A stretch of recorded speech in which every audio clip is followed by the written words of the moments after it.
Hello friend, তোমরা কেমন আছো? আশা করি খুব ভালো আছো। আমিও খুব ভালো আছি।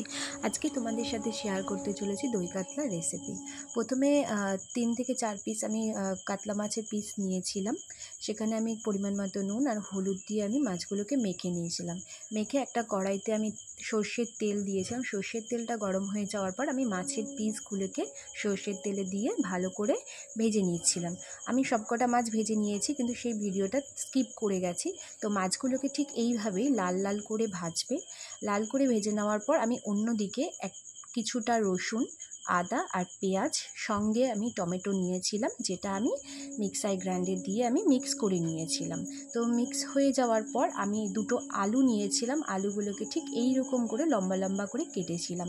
আলুগুলোকে ভালো করে ধুয়ে মাছ ভাজার যে তেলটা আমি মাছ ভেজেছিলাম, সেই তেলটার মধ্যেই আলুগুলোকে আমি ঠিক লাল লাল করে ভেজে নিয়েছিলাম। আলুগুলো ভাজা হয়ে গেলে যে পেস্টটা আমি করেছিলাম, সেই পেস্টটা আমি এবার কড়াইতে আমি দিয়ে দিলাম। দিয়ে কিছুক্ষণ আমি নাড়াচাড়া করলাম। এবার নাড়াচাড়া করতে করতে মশলাটাকে কষতে দিতে হবে। তাতে আমি কিছুটা নুন আর হলুদ দিয়েছিলাম, আর তার সাথে আমি অ্যাড করেছিলাম ধনে গুঁড়ো, জিরে গুঁড়ো, কাশ্মীরি লঙ্কা আর নর্মাল লাল লঙ্কার গুঁড়ো। কটা উপাদান পরিমাণ মতো দিয়ে আমি আবার মশলাটাকে একটুখানি নেড়ে চেড়ে নিচ্ছিলাম।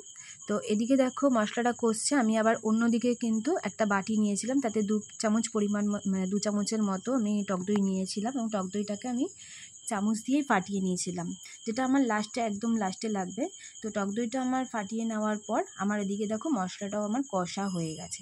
তো মশলাটা হয়ে যাওয়ার পর, মশলাটা কষে যাওয়ার পর আমি একটুখানি জল দিয়েছিলাম, এবং জল দিয়ে একটু ফুটিয়েছিলাম। ফোটানোর পর আমি মাছগুলো সবকটাকে দিয়ে দিয়েছিলাম। তো মাছটা দেওয়ার পরও আমি আবার একটু ফুটিয়েছিলাম। ফুটিয়ে নেওয়ার পর যে টক দইটা আমি ফাটিয়ে রেখেছিলাম, সেই টক দইটাকে আমি দিয়ে দিলাম। দিয়ে কিছুটা পরিমাণ গরম মশলা আমি এতে অ্যাড করেছিলাম। তো তোমাদের কার কার এই ভিডিওটা ভালো লেগেছে অবশ্যই কমেন্ট করে জানিও।